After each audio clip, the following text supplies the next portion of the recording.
Welcome to Shelf for Sell or our collection update. I'm not sure at this point what exactly it is because we honestly have not been calling our collection that much. We kind of got it down to hardcore games that are in our collection, and then we have a lot of things that keep coming through, but with people visiting, like Daily Casual Gamer was here this whole week, we haven't been getting as many random titles to the table. We've been playing through a ton of stuff that we know. That's not to say that we don't have so many galaxies of games that are not played that we still have to go through. It's true. But we don't want to get rid of games that might be really, really good gems until we get a chance to get them to the table. And we have to play them. Sometimes we know right away that it's not a right fit for us, but then sometimes we want to get a game to a table multiple times. There's a few of those that are kind of sitting on the remnants, one of which we're going to be talking about a little bit, but this is the weekly episode where we chat with you, talk about what games have arrived, what we're personally backing on Kickstarter and GameFound, talk about the games that are either coming or going or things that have made entries into our permanent collection, and in this case, talk about tea. I'm so confused. I was like, are we just telling everybody what we buy now from the stores? Like, this came in the mail today. It's tea. We both love drinking tea, but it's not a game. I'm very confused why you have it in this. We're announcing for the first time, Quackalope's designing the official Celestial Tea, the game.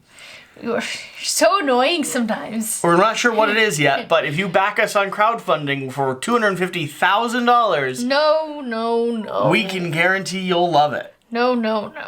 And now, if you'll pay attention to the top I got so many different tea samplers. I'm very excited. It's a big deal. Yeah, okay. Jesse likes tea. He likes his tea samplers. We got him sleepy time so that he'll go take naps and stuff. Ooh. Now, if you're focused on the top cam, check out this beautiful Crokinole board that just came in. So, Tracey boards.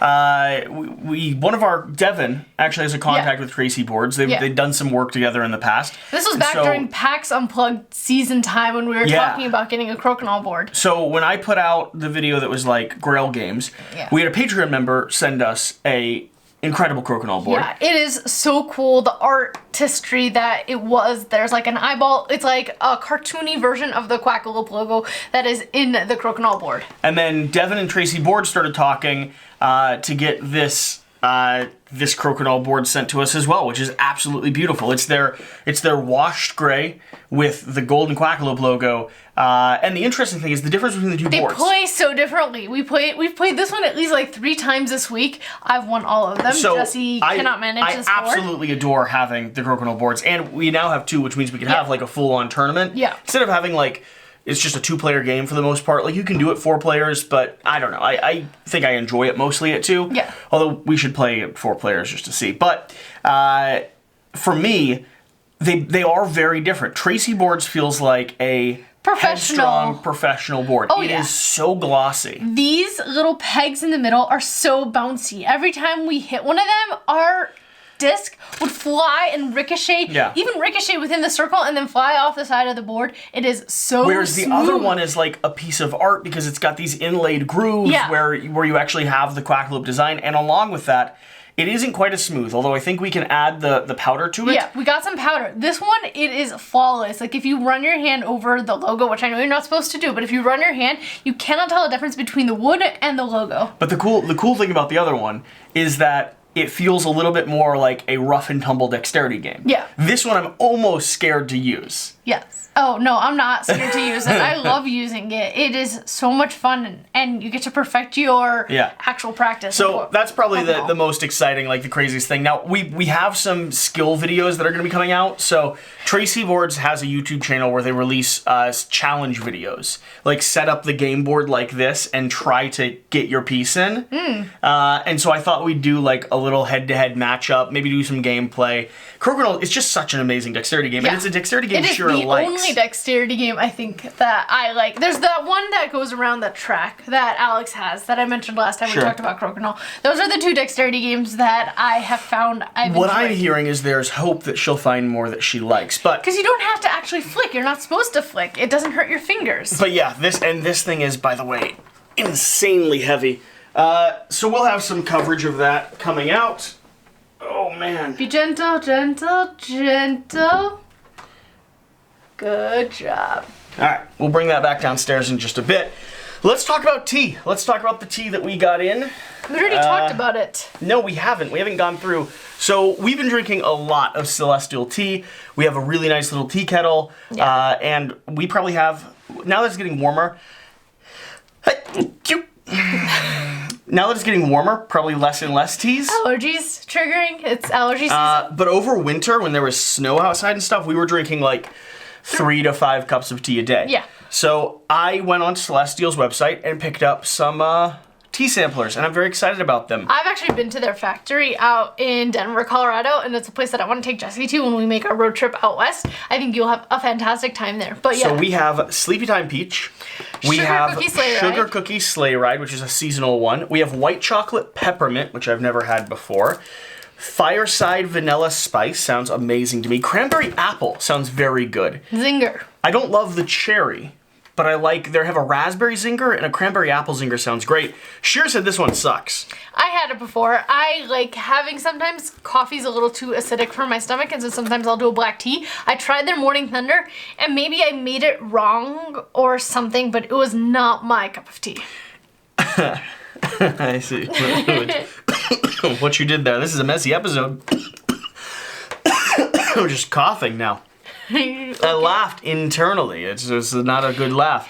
And then the winner out of all of them is the Country Peach. You really like this one. Yeah, I got a 6 case of it. They're like $2 a piece or something if you get a big pack of them, just so that we have them on hand. This would be my, if I had to like narrow down my tea drinking into one tea, it would either be a peppermint or this Country Peach. If you had to, you just tried to narrow it down to one, and then you said an either or answer. It would either be one of those, yeah. You know, one. Yes. Which one? If you could only have one, well, ever. It would definitely be the peach peppermint combination, but I'd separate the tea by hand, so that I could have them just as peach or just as peppermint. That's what I would do. Have you ever tried homemade tea? Yeah. Yeah? Yeah, very grainy. You just drop it in water and it's not as good. All right. Next. Let's talk about what's came in. We have Ark Nova. Torq is going to be a little indie RPG all about driving your car Another through. RPG that he is not going to ever play. All right. Look up Quackalope RPG, the new channel we're launching, where all I do is cover a duck DMs. Ooh, I like that title. What do you think? A duck DMs? You're never going to do it. The DM duck? Think about it later. DM Daddy Duck? We're wasting all of their time. Okay. This is just another little zine RPG that I backed that I'm excited about. It kind of runs the gambit of how you... it's a rally raid role-playing. So yeah, you're a driver, licensed to go anywhere, with the grit to handle anything. There's the gas tank, X on the map, and miles to blacktop ahead. Let's hit the road. Does that sound good? No. Oh my gosh. Okay, this is something that I'm really excited about to play.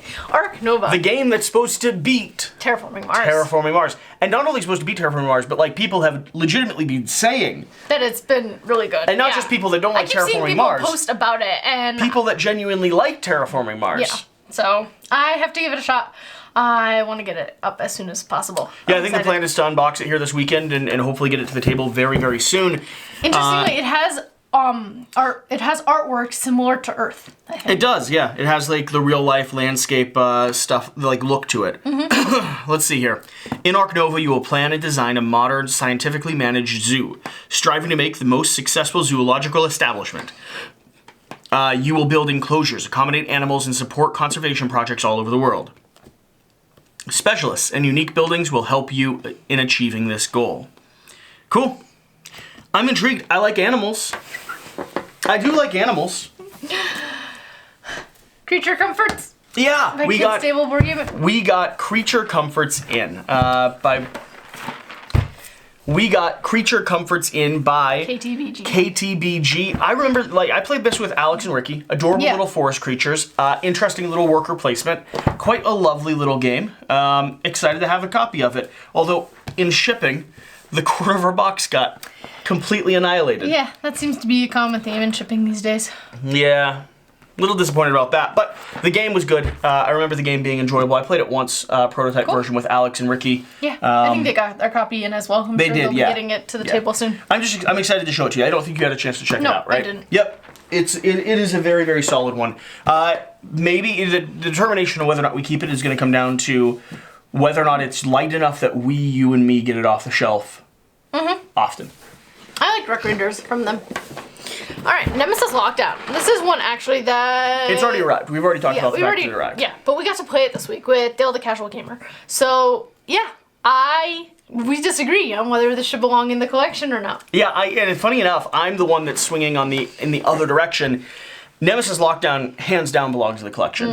I really like the more control you're given over the board state. Base Nemesis arguably shouldn't be in the collection, except for 2 caveats. The Untold Stories was an amazing experience, and it integrates everything back into Nemesis Lockdown. So what happens when you have played all of the Untold Stories? Then will you agree to get rid of it? Well, no, it back integrates into Nemesis Lockdown. And you like when yeah, I see that aliens, creatures, people, all of that. You have to have it all. I'm not a fan, honestly. So I would rather it not be in the collection, but since it's a joint collection, you have not tried Untold Stories yet, though. I hear. There are so many narrative stories, though, that I don't think I will ever go for this because of the experience I've had with the base game, with the semi-co-op. I think she's wrong. But she is going through the same journey that I have gone through in my career with Nemesis, because like the first pile of games I've played, I have not been the biggest fan. I think the narration is very, very nice. I like the characters, but nope, not for me. Alright, Raiders of the North Sea. This is one of the next few games, like one of the next 3 in the top 100 of our BGG. It finally came in. I picked this up on Amazon because it wasn't in existence anywhere. Although we actually did just get a contact with Garfield Games. I need to send an email to Shem because I want to work with them a little bit more going forward. I love their artwork. I love the titles that they put out. But I haven't been able to play Raiders yet. Yeah. So we needed it because it's the next in line. We also have the other ones, the Paladins, the Architects. I have liked some of those in that series. Yeah. So we needed it because it's what, number 92 in the BGG Top 100 that we're going through? I think so, yeah. Yeah. We got in a prototype for Age of Rome, which is I think it's tile laying to some degree. But Alex has had a chance to play this. This is a prototype copy. I know it doesn't look like it, that we're covering on the channel for a Kickstarter that's coming out here soon. And I'm excited to dive into it. We haven't opened it up yet. I know Alex played on TTS, and so I think this weekend we're hoping to get this to the table. He said it was accessible, but he said it was fun as well. So I'm looking forward to it. And then another collection update, Marvel Legendary. You got a chance to play a couple games of it this week. So this one's in a weird position. I don't know that it's permanently in the collection. Okay. But I'm intrigued enough that I played multiple times with Dale. Yeah. I am getting the Doctor Strange expansion pack. Upper Deck's going to send that our way because I want to pair that up with like the Doctor Strange movie launch that's coming out soon. And I want to show it to you. Base game, I wasn't entirely convinced. Okay. But with the modifiers and some of the new like abilities that they have coming out with the cards, because we played some of the expansion packs, it's a deck builder in the Marvel Universe. Yeah. And since I'm not such a fan of Champions, then this might be the one that I go to. I gravitate towards. If you don't like it, it probably won't stay in the collection. I probably won't fight for it. Okay. But I'm going to show it to you, possibly this weekend. If you enjoy it, then I would have no problem just starting to collect all the different Marvel franchises. Oh, you do know how I like to collect. It's true. No, I mean, there's just so much content for this game. It's been around for the better part of 12 years or so, like a decade. And so there's a lot of content out there to get, and I'm hoping that you enjoy it, because it really is... It is a accessible approach to deck building. While not as thematic, necessarily, as something like Champions is for me. That's right, because I don't find Champions thematic at all. It does have fun gameplay. It's cooperative or semi-cooperative, depending on how you count up victory points at the end. Okay. And I had fun playing it. Yeah, we're going to have more coverage coming out, so we will see. All right. And now what we backed and what we are just looking at. All right. Flip that up. I'm going to zoom this forward. You don't have to. I cut it in. No. But if you don't zoom it forward, your cut in gets grainier and grainier. Let's talk about the only thing that we're currently backing over on GameFound. What do you want? I want it straighter. Yes. I like it straighter. But it looks better when you do the zoom in for it to be diagonal. A little bit. Because then you have the box here, and then we're like catty corn. A little diagonal. All right. So we have Tamashii, Chronicles of Ascend. This is raised $500,000 already. This is coming from Awakened Realms Light. We've done coverage here on the channel. I actually really want to show you the last scenario that I haven't demoed on camera yet. because it's a little programming game. It has this whole grid where you're drawing cubes from your bag, filling out your little programming, and then shifting those around to enact different actions and take special abilities and stuff. It's really fun. It reminds me, when I saw you guys playing it, it reminded me of Bullet. With that same programming, trying to get different... Trying to pop little sequences. Yeah, on your board. It's like a Candy Crush type of little puzzle. But no, tons of characters in here. They're doing a standee version or a miniature version. I think both are available. Very, very excited about it. I've enjoyed playing it. The more I've played it, the more I've enjoyed it. And yeah, we're going to be backing this. And, there is us. Yeah, we're going to be backing this, and hopefully you will enjoy it as well. Yeah. So that's what we have on Game Hunt on Kickstarter. Dogfight raised. Dogfight made it, and it just closed. So it just did you see it cycle? Yeah, they raised 110%, so $10,000. So congratulations over to them. Excited that we got a chance to support them and help them kind of cross that finish line. So what we have backed.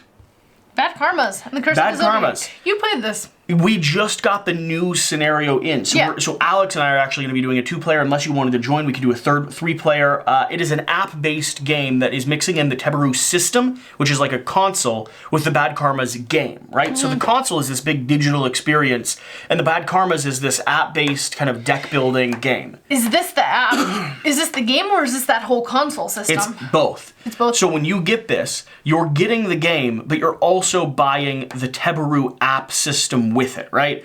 So it's integrated in 2 different ways. Right now I'm in at $1, but only for the reason that I haven't upped my pledge yet. I want to get the new expansion to the table, show that off, and assuming the experience with the new expansion is as good, if not better, than the experience that I had with the first scenario that we had, I plan on backing this for everything. I want to support the console. I think the console is very compelling. I like the idea of digital hybrids. And then put out modules, like just using other the console? games will put out things utilizing the console, right? Yeah. So I think the plan with Teburu is there's a variety of other games that are currently partnered with the Teburu system. This is just the first wave of that content. Yep. So if you buy the console, the next wave of content that comes out, you have to pay the $80 normally, but it integrates fully into the console system that you have. So the initial might be a little bit more expensive. Yeah, but even then, I think the initial is, let's see what Alex's quote. I'm very impressed by the Teburu system. I enjoyed playing it solo. I enjoyed playing it with my friends. I enjoyed playing it with my kid. There you go. So let's see here. In terms of the pledge levels, either way, I think it's like 250 for everything. I'm not entirely sure. I'd have to like find it here. I don't want to go hunting for it too much though. The app is always weird because so 320 if you want to get the Saga pledge, which is going to come with the volumes 1 through 3, the Teburu system, the app, extra miniatures, extra dice, extra kind of expansions and all that type of stuff. So, let's continue. Why are you bumping me? Because you're sitting so crooked. You bumping me under the table. Okay, what else do we back? I backed Habitat 9 Lives and Basket Boss, coming from BoardGameTables.com. Oh, cool! Yay! I'm excited. So, campaign's doing all right. They have 1,200 backers already. I've enjoyed all their little like small box games and stuff like that. So. These look like they have nothing to do with each other. But these look like they have absolutely nothing to do with each other. Are they 3 separate games? They're 3 separate games. It's kind of what Board Game Tables does, right? They re-release games. They do a reskin on games that they really love. GPS Mountain Goats and Sequoia all had something to do with each other, at least theme-wise. Yeah. These look like they have nothing to do with each other. Yeah, I honestly, it's two mid-box games and 1 small box game. And I've just had such a successful history playing through their titles that I'm intrigued. Whether or not all of them are going to be right for me, I have no idea. I honestly haven't even looked in, like, this one doesn't appeal to me. No. I'm not a big fan of basketball, personally. But maybe the game is great. Maybe it's kind of like Ghosts of Christmas, where the theme just sucks. But the game is interesting. The game is interesting. The 9 Lives one looks really interesting. So we're in. We're gonna get them and see what we think. Moving up, Monster Pit's still there. The novels from Brandon Sanderson, I'm still backing. Malhya. So I am going to be working, or Malhya. I'm going to be working on some other coverage here on the channel. I want to do some gameplay or more conversational stuff because it was kind of a mixed response on my scripted thing. You know, which is fine, but I am backing this. No one thinks that you're a professional here. Everyone didn't. Everyone was like, "This is too professional. Is it fake?" Yeah, for you. And I'm like, "No, I hired a voice actor. I did the B-roll. I did the because Jesse's just not professional. We all know that." But in here, they have so much more stuff than I even have in the prototype. More heroes, more enemies, more narrative bits, which I knew to expect because the prototype was just sending me basically the core system, and it had along with that, it had a demo scenario that was just for previewers. But like, look at the freaking dragon. They have the adventure map. Malhya is a really interesting adventure book that, like, it's a dungeon crawl with a ton of other elements. It has hidden pieces in it. So, like, when you pull a card, if you notice little number 25 over in the corner, or like 37 up in the trees, you then get to read that because you found something that nothing else was there. So there's riddles, there's clues, there's mysteries, there's side scenarios that have nothing to do with dungeon crawling, and then there's the whole integration of the core dungeon crawling system, which is more thematic and I think a little bit more engaging than the core system in Gloomhaven, but not necessarily the card play, right? So like the core dungeon crawl experience, I think is heightened, but I'm curious to see what people think of, but I'm also a storyteller, right? That's what I love. I'm curious to see what people think of the core mechanic system, which is something I want to show off a little bit more. So swinging back. Motor City, Solo 175. Alex said he's not convinced on this. Yeah. Which is made me, I need to double check this one. I need to look into it. I love the idea of a Euro-style legacy game. Yeah. That is enough for me to almost be convinced. The question is... You should do more research. I should do more research. I should. But whether or not I do, that's a different question. I'm backing this for you. Unique Jigsaw puzzles? Me? Puzzles? Ooh. But they're all big. I don't like big puzzles. I know, but keep reading. Keep reading. Choose your world. Hidden surprises with secret envelopes. Ooh, fun. Gallery artwork. Hundreds of characters and mini stories. There's a treasure hunt in each one of them. Okay. So you have the Alien Biosphere, the Third Eye Kingdom, and the Wizard Road. And as you build them, you take on adventures. So detail of oodles and colors. I like the artwork, and I like the idea of like. Are you gonna help me put together a 1,000-piece puzzle? Because I can't do 1,000 pieces. I've tried. I thought we'd do it. I've attempted 1,000 pieces, and I'm just not that good at puzzles. No, I thought we'd do a 1,000 piece puzzle. They stress puzzle. me out because they take forever to build. You can't just do them all in one sitting. We will live stream the building of one of these 1,000-piece puzzles. We'll be here for hours upon hours. That'll be great. It'll be a good community event. I love so for me, I think the artwork's awesome. Yeah. I think the game, and I like the idea of little hidden puzzles. So see this here? So you will be opening an envelope and suddenly the art will change, right? You'll get different pieces? You'll get different pieces that transform your puzzle. The egg gets hatched and grabs the little kid. That's nice. This guy spills his bucket of turnips. Yeah. I think it's the coolest thing. It's an evolving puzzle. So as you're building, as you're building, the story continues moving. That's awesome. Isn't it neat? I think it's cool. And it has a Where's Waldo treasure hunt type of thing as well. I don't know. I'm so intrigued. I'm in. Very intrigued. I also got you a few of these 150-piece puzzles, by the way, which are the ones that you'll be able to handle apparently. Because you're so grumpy. You're like, how dare you get me? How dare you I could do 8,000-piece Lego sets, but I cannot do 1,000-piece puzzles. Well, actually, if you look at her Lego sets that she's finished, there's no proof being shown that she can actually complete 8,000 pieces. I'm going to show you all my Hogwarts. Going to finish. Okay, I'll just not edit for the next week, and I'll just work on my Hogwarts puzzle. Either way, I found this, and I thought it would be a cute activity for both of us, and I thought you'd enjoy it. Yes. Emora is getting closer and closer to being completely backed. Yeah. So hopefully that crosses the line there. And outside of that, that's kind of what we have. We've talked about Illiterati is have the quest calendar, which was your idea. We have the Earth Under Siege. Which pledge are you backing it for in the end? Because you only have 3 more days. You have quest to make calendar? I did the pilot. The pilot? No, that's the wrong pledge. We need to do a higher pledge. Why do we need a higher pledge? I want the cool dice. And the cool dice come at the higher pledge. Okay, we'll look into it more. We're gonna manage. You realize how much dice we have? You do not need cool dice. Do not need cool dice. Always cool dice. No, Shira, we have hundreds of. They're so pretty though. They're galaxy dice. Do you remember? Well, yes, galaxy dice. For the game. Let me specify. I'm trying to get into RPGs. Do you want to ruin my first RPG experience ever? How many dice? Because you've already ruined the first one with that dexterity RPG thing. Wait, you already have so many dice. I know, but these are pretty galaxy dice. They'll make the experience better. You have silicon dice that you love. All right. Bad RPGs. Ridiculous. Ridiculous. She doesn't like RPGs. She just wants the pretty dice that are just pictures of plastic dice. There we are. That's our update for this week. Yeah. Hopefully, maybe we'll be back to like some semblance of normal next week. No, because we have Devin from Quackalope. Will be here next week. We constantly have a pile of like us traveling or people visiting. A pile? You mean just like concoction? I don't know what the word is. It's not a pile of people visiting because you don't pile them on top of each other. Well, sometimes you do. Do you? Well, sometimes. Is that going to be a video? Piling on top of Devin? Listen, we have a pancake of just people coming and visiting. It's constant. I think it's a sausage of people. Ending. It's true. It's true. And I don't think it's stopping, so hopefully you're enjoying the ride and enjoying the content and enjoying how these Shelf for Sale episodes have transformed into us just talking you through... rambles. Board games. Any case. Whatever the case, whatever you do. I got a haircut. Yeah. Doesn't he look better now? Not a single person has commented, meaning it doesn't matter. How do you know?